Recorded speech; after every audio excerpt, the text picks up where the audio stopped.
अस्सलाम वालेकुम स्टूडेंट्स, उम्मीद है कि आप लोग खैरियत से होंगे।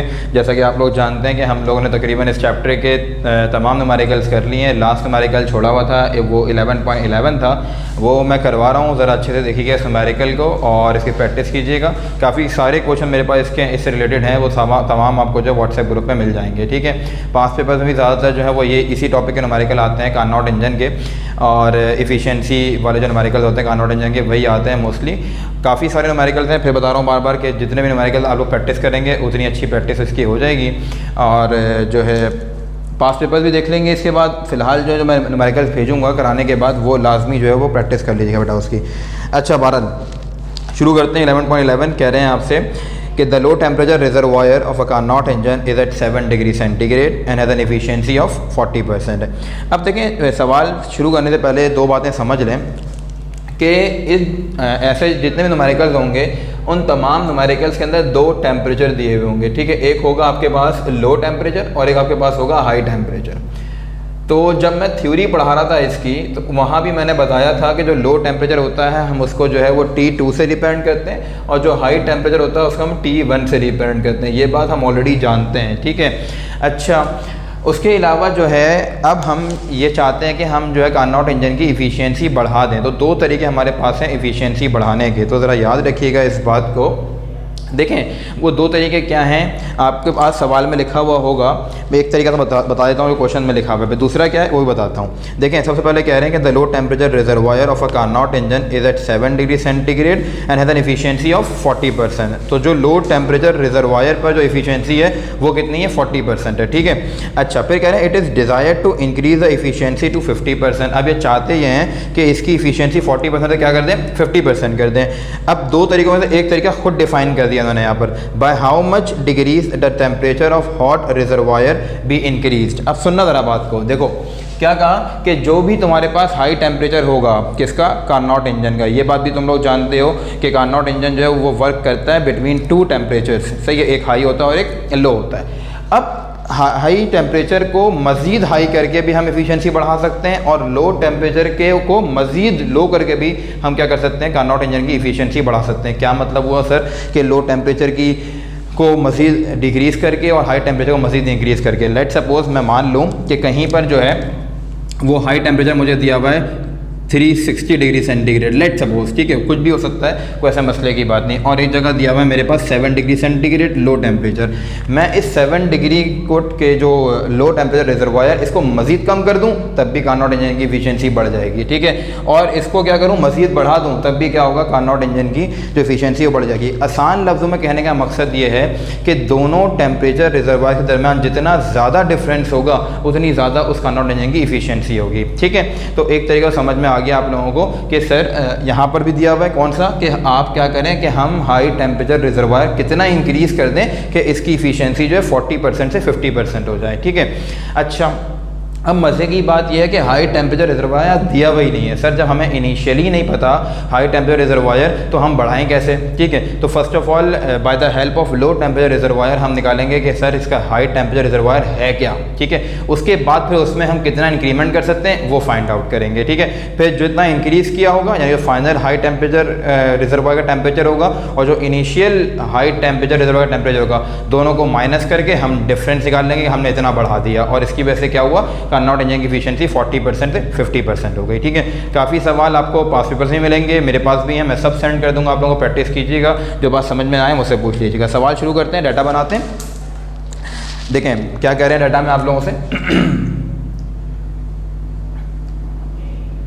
सबसे पहली बात कि यहाँ दिया हुआ है लो टेम्परेचर रिजर्वायर। लो टेम्परेचर रिजर्वायर को किससे रिप्रेजेंट करते हैं, T2 से। कितना दिया हुआ है, 7 डिग्री सेंटीग्रेड। अच्छा, एक और बात भी मैंने कही थी न्यूमेरिकल स्टार्ट करते वक्त, वो ये कि जब भी फॉर्मूले के अंदर डेल्टा टी यूज़ होगा तो आपको ज़रूरत नहीं है डिग्री सेंटीग्रेड से फ़ौरन हाइट में कन्वर्ट करने की। सही है, लेकिन अगर फॉर्मूले में सेपरेट टेम्परेचर यूज़ हो रहे हैं या सिर्फ टी यूज़ हो रहा है या T1 T2 सेपरेट यूज़ हो रहे हैं, तो वहाँ आपके ऊपर ये लाजिम है कि आप सेंटीग्रेड वाले टेम्परेचर को फ़ौरन हाइट में कन्वर्ट करेंगे, सॉरी केल्विन्स में कन्वर्ट करेंगे, वरना आपका न्यूमेरिकल जो वो गलत हो जाएगा। ठीक है, फ़ौरन हाइट में नहीं, सॉरी बेटा, इसमें केल्विन्स में करेंगे। अच्छा, अब क्या कि 7 डिग्री सेंटीग्रेड है। आप ये बात जानते हैं कि केल्विन्स में कैसे कन्वर्ट करते हैं, बाय एडिंग 273। क्या बन जाएगा ये, 280 केल्विन्स। ये बात समझ में आ गई ये वाली। ये फॉर्मूला कहाँ पढ़ा था टेम्परेचर में? टेम्परेचर जब टॉपिक पढ़ रहे थे हम बिल्कुल स्टार्ट में चैप्टर के, तो वहाँ पढ़ कर आए थे कि हम सेंटीग्रेड के टेम्परेचर को कैसे कन्वर्ट कर सकते हैं केल्विन्स के अंदर बाय एडिंग 273 करके। अच्छा जनाब, उसके बाद जो इनिशियल इफिशियंसी है, बाज़ बुक्स में आप लोगों को इफिशियंसी ई से भी रिप्रेजेंट हुई नज़र आएगी, और एक और लेटर बताया था मैंने आप लोगों को नीटा, ठीक है, उससे भी रिप्रेजेंट हुई जो नज़र आएगी। तो हमने नीटा से यूज़ किया हमेशा, तो यहाँ पे हम नीटा यूज़ करेंगे। कितनी दी हुई है बेटा? 40% दी हुई है।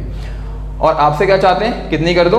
50% कर दो। कैसे करोगे 50%? कि हाई टेम्परेचर रिजर्वायर का टेम्परेचर मज़ीद बढ़ा दो। आइए अभी निकाल लेते हैं, कोई ऐसे मसले की बात नहीं है। तो सबसे पहले तो तुम्हें T1 निकालना पड़ेगा कि T1 है कितना, क्योंकि यहाँ दिया हुआ ही नहीं है T1। हाई टेम्परेचर रिजर्वायर का टेम्परेचर तुम्हें नहीं दिया हुआ T1। अब तुम क्या निकालोगे? पहले T1 फाइंड आउट करोगे, फिर उसके बाद जितना तुमने बढ़ाना है फिर वो फाइंड आउट करोगे, मतलब कि T1 डैश। सही हो गई बात ये वाली। इनमें डिफरेंस कितना आएगा वही बेसिकली तुमने चेंज किया टेम्परेचर के अंदर। तो डिफरेंस कैसे निकलेगा? कॉमन सेंस क्या कहता है कि सर जब हमने बढ़ा दिया टेम्परेचर को तो जो T1 डैश होगा वो बड़ा होगा, T1 जो होगा वो छोटा होगा। तो डिफरेंस कैसे निकलेगा? T1 dash minus T1। आई बात समझ में ये वाली। अच्छा, अब फॉर एग्जांपल कोल्ड टेम्परेचर की बात करते हैं, यहाँ पे T1 दिया हुआ होता है और T2 फाइंड आउट करना होता है, सही है। तो यहाँ पे क्या लिखते हैं हम? T2 लिखते हैं और यहाँ क्या लिखते हैं? T2 डैश लिखते हैं। अब मज़ीद टेम्परेचर कम करोगे तो कोल्ड टेम्परेचर रिजर्व वाले सिनेरियो में डैश वाला जो टेम्परेचर है वो बाद में आएगा, और जो हॉट टेम्परेचर वाला सिनेरियो उसमें डैश वाला जो टेम्परेचर है वो पहले आएगा। इस चीज़ को नोट भी कर लीजिएगा आप लोग, मैं यहाँ लिख भी देता हूँ ताकि आसानी हो जाए न्यूमेरिकल्स करने में। और फार्मूला शीट जो मेरे पास पूरी तैयार पड़ी हुई है, इंशाल्लाह वो आप लोगों को मिल जाएगी आजकल में। जैसे फर्स्ट ईयर में मैंने आप लोगों को दी थी ना पूरी फार्मूला शीट, वैसे सेकंड ईयर में भी है मेरे पास पूरी की पूरी मिल जाएगी। अच्छा, कहने का मतलब क्या था, यहाँ लिख देते हैं छोटा सा ताकि आप लोगों को समझ में आ जाए। देखें यहाँ लिख रहा हूँ मैं, जब बात करेंगे हम हॉट बॉडी की, ठीक है, तो डेल्टा टी कैसे निकलेगा, इसको अपनी जो टॉप लाइन्स होती है ना उसके ऊपर नोट कर लेना। कैसे निकलेगा बेटा? T1 डैश माइनस T1 से निकलेगा। बात अगर करें लो टेम्परेचर की या कोल्ड बॉडी की, कोल्ड बॉडी लेते हैं वहाँ पर मैं, बात अगर करें हम कोल्ड बॉडी की, तो डेल्टा टी कैसे निकलेगा आपके पास? T2 माइनस T2 डैश से। इस कॉन्सेप्ट को याद रखिएगा, बड़ी आसानी होगी न्यूमेरिकल करने में। खैर, अब डालते हैं हेडिंग सॉल्यूशन की।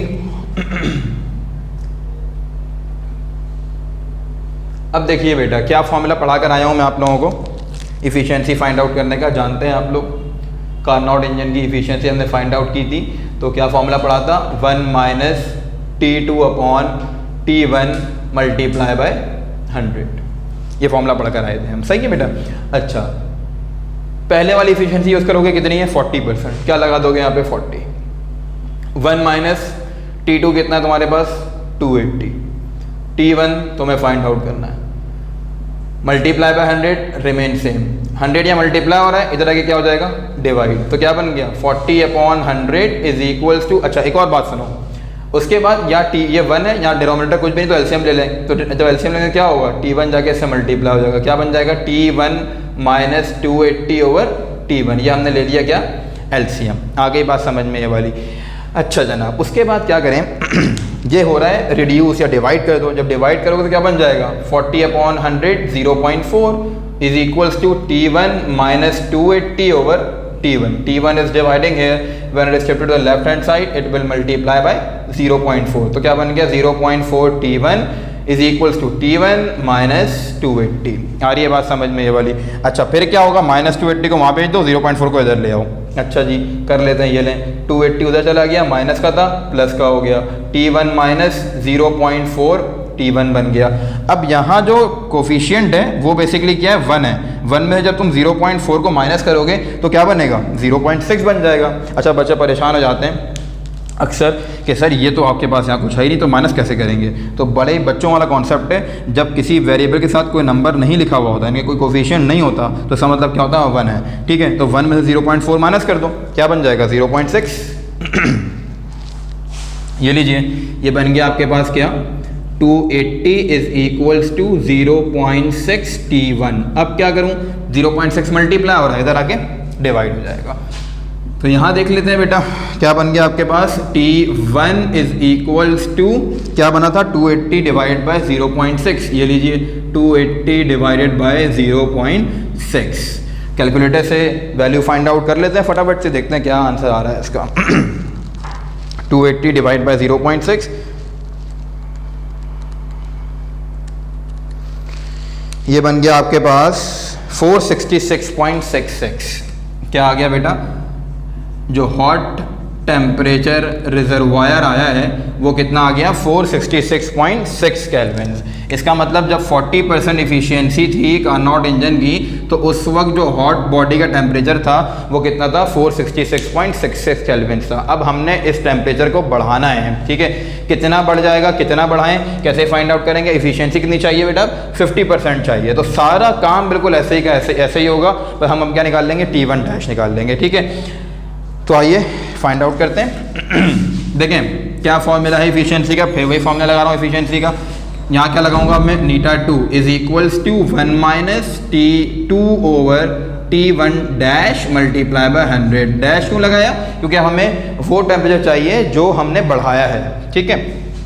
तो आइए क्या यहाँ क्या आ जाएगा? 50% तो 50 आ गया। 1 माइनस T2 कितना है बेटा आपके पास?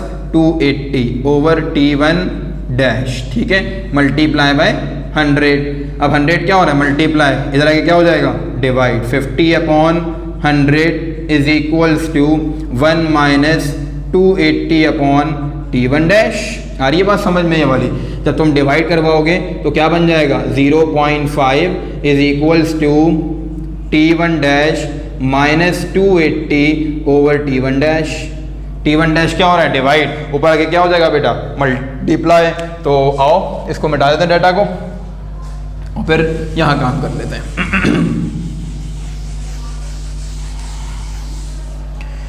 जी जनाब, तो अब T1 डैश जो है वो डिवाइड हो रहा है, इधर आके क्या हो जाएगा? मल्टीप्लाई। तो ये लीजिए हो गया multiply. 0.5 T1 dash is equals to T1 dash minus 280, T1 dash minus 280 को इधर भेज दिया। 280 is equals to T1 dash minus 0.5 T1 dash. फिर वही बात, यहाँ बनेगा 0.5। सही है बेटा? क्या बन जाएगा आपके पास यहाँ पर? कि ये बन जाएगा आपके पास, अल्लाह भला करे, आपका T1 में से जब माइनस किया तो बन गया 0.5 T1 dash is equals to 280। क्या आ गया? 280। जी जनाब, 0.5 क्या हो रहा है? मल्टीप्लाई। इधर आगे क्या हो जाएगा? डिवाइड। तो क्या आ गया? 0.5। पहले भी बता चुका हूँ एक बात कि जब भी कोई न्यूमरेटर डिवाइड होता है हाफ से तो वो डबल हो जाता है। तो क्या बन जाएगा? T1 dash is equals to 560 kelvin, ठीक है। पहले था 466.66 40% पर, और अब कितना हो गया? 560 केल्विन। किस पर? 50% पर, 50% इफिशियंसी पर। अब तुम चेंज कितना लेकर आए हो वो चेंज फाइंड आउट करना है। तो चेंज निकालने का फॉर्मूला तुम्हारे पास क्या है?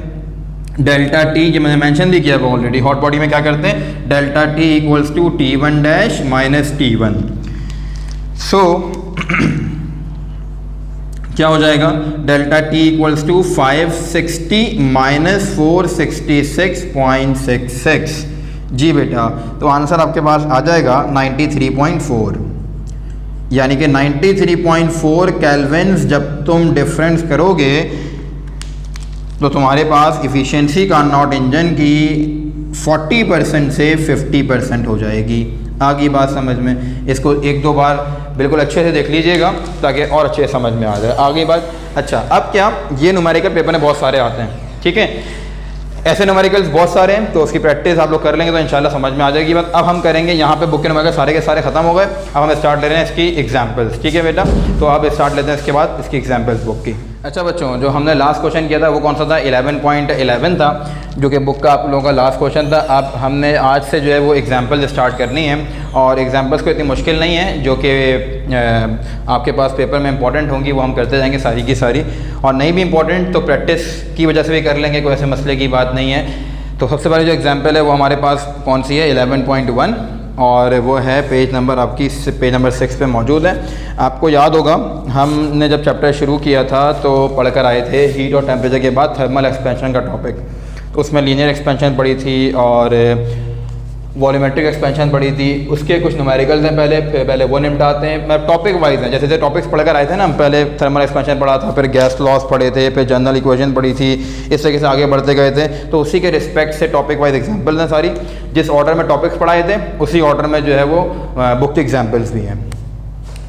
फिर वही बात कहूँगा कि जो न्यूमेरिकल करवाता हूँ उस जैसे न्यूमेरिकल मैं सेंड भी कर देता हूँ, सही है। तो लाजमी तौर पर जो है उनकी प्रैक्टिस आप लोग कर लीजिएगा। बार बार प्रैक्टिस कर रहा हूँ, सिर्फ इसीलिए कर रहा हूँ कि न्यूमेरिकल के चैंपियन हो जाए आप लोग। उसके बाद फिर इंशाल्लाह जब हमारी शुरू होंगी फिजिकल क्लासेस तो फिर क्लास में बैठ के एग्जाम्पल्स कर लिया करेंगे, न्यूमेरिकल कराएंगे और उसकी 2 एग्जाम्पल आपसे करवा लेंगे क्लास में। इस तरह आपकी प्रैक्टिस भी जाएगी और आप लोगों को न्यूमेरिकल सेव भी हो जाएंगे, सही है।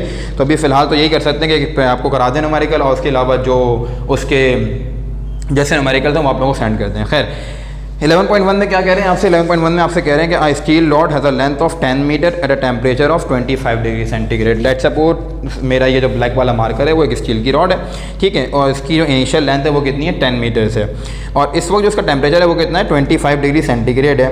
What will be the increase in length if the temperature is raised to 35 degree centigrade, ठीक है।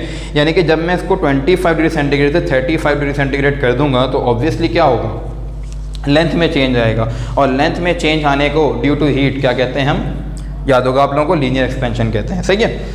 तो आपने फाइंड आउट क्या करना है, बेसिकली फाइंड आउट करना है इंक्रीज इन लेंथ कितना आया। इंक्रीज इन लेंथ मतलब चेंज इन लेंथ। आपसे ये नहीं पूछा कि बेटा बताओ कि 35 डिग्री सेंटीग्रेड पर इसकी लेंथ कितनी हो गई। अगर ये पूछते ना कि 35 डिग्री सेंटीग्रेड पर लेंथ कितनी हो गई तो फॉर्मूला लगता कौन सा वाला, L2 वाला, ठीक है। L2 equal to L1 into 1 plus alpha delta T वाला फॉर्मूला लगता है। लेकिन यहाँ चाहिए चेंज इन लेंथ, तो दोनों सूरतें कर सकते हैं, यानी कि L1 फाइंड आउट करें, फिर L2 फाइंड आउट करें, फिर डेल्टा L निकालना है L2 माइनस L1 करके। लेकिन ख्वारी क्यों करें, तो हमारे पास चेंज इन लेंथ का फॉर्मूला ऑलरेडी मौजूद है। तो क्या फॉर्मूला जानते हैं आप लोग, delta L equal to L1 alpha delta T, ठीक है। तो आइए सबसे पहले मैं बनाता हूँ डेल्टा। इसका एग्जाम्पल है बेटा कौन सी, एग्जाम्पल आपके पास है ये 11.1 और पेज नंबर 6 पे है। पेज नंबर लाजमी नोट किया करें वरना बड़ा मसला हो जाएगा, ढूंढते रहेंगे पूरी बुक के अंदर एग्जाम्पल था आप लोग।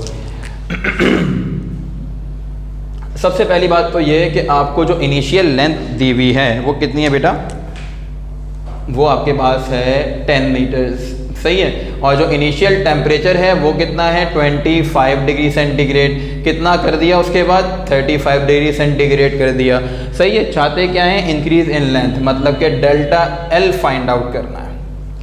ओके बेटा, तो ये तो आपका हो गया रिक्वायर। जब ये बन गया रिक्वायर तो सर सोल्यूशन क्या होगा, अभी निकाल लेते हैं सोल्यूशन। अच्छा बच्चों का सवाल यहाँ होता है कि यहाँ क्यों कन्वर्ट नहीं कर रहे हम टेम्परेचर्स को। इससे जो पहले न्यूमेरिकल करवाया था उसमें बता दिया था कि जब आपको फॉर्मूले में डेल्टा टी यूज़ करना होता है तो हम जो है वो कन्वर्ट नहीं करते सेंटीग्रेड से केल्विन्स के अंदर, सही है। तो इसी वजह से नहीं कर रहे। अब क्यों, देख लो फॉर्मूला क्या है, L1 इज इक्वल्स टू आपको क्या निकालना है बेटा, डेल्टा L फाइंड आउट करना है। देखो डेल्टा का फॉर्मूला क्या होता है, delta L equals to L1 alpha delta T. अच्छा एक बात याद रहे कि बुक के न्यूमेरिकल्स में कोफिशिएंट ऑफ लीनियर एक्सपेंशन नहीं दिया हुआ होता आप लोगों को। क्यों नहीं देते सेंस बोर्ड वाले, मुझे आज तक समझ में बात नहीं आई। पेपर्स में हालांकि देते हैं लेकिन बुक में नहीं लिखते कहीं भी। क्यों नहीं लिखते, शायद इस वजह से नहीं लिखते होंगे क्योंकि उन्होंने टेबल बना के दिया हुआ आप लोगों को चैप्टर के अंदर। तो बेफिक्र रहिएगा कि कोफिशिएंट ऑफ वॉल्यूमेट्रिक एक्सपेंशन हो या कोफिशिएंट ऑफ लीनियर एक्सपेंशन हो, उनकी वैल्यू जितने भी कांस्टेंट हो उनकी वैल्यूज याद हो जाए तो अच्छी बात है, लेकिन अगर नहीं याद है तो कोई घबराने की ज़रूरत नहीं है। पेपर में लिखा हुआ आता है, या तो जहाँ लिखा होता है ना board of intermediate education Karachi, उसके बाद सारी वैल्यूज़ लिखी हुई होती हैं, या फिर न्यूमेरिकल के साथ साथ लिखी हुई होती है। सारे कांस्टेंट की वैल्यूज़ लिख के देते हैं, परेशान होने की ज़रूरत नहीं है बिल्कुल भी आप लोगों को, ठीक है बेटा। तो यहाँ पर जो स्टील की वैल्यू दी हुई है आप लोगों को वो कितनी दी हुई है, वो दी हुई है अल्फ़ा की वैल्यू 1.1 एक्सपोनेंशियल -5। तो लिख भी देता हूँ डाटा के अंदर में कि अल्फ़ा की वैल्यू कितनी है।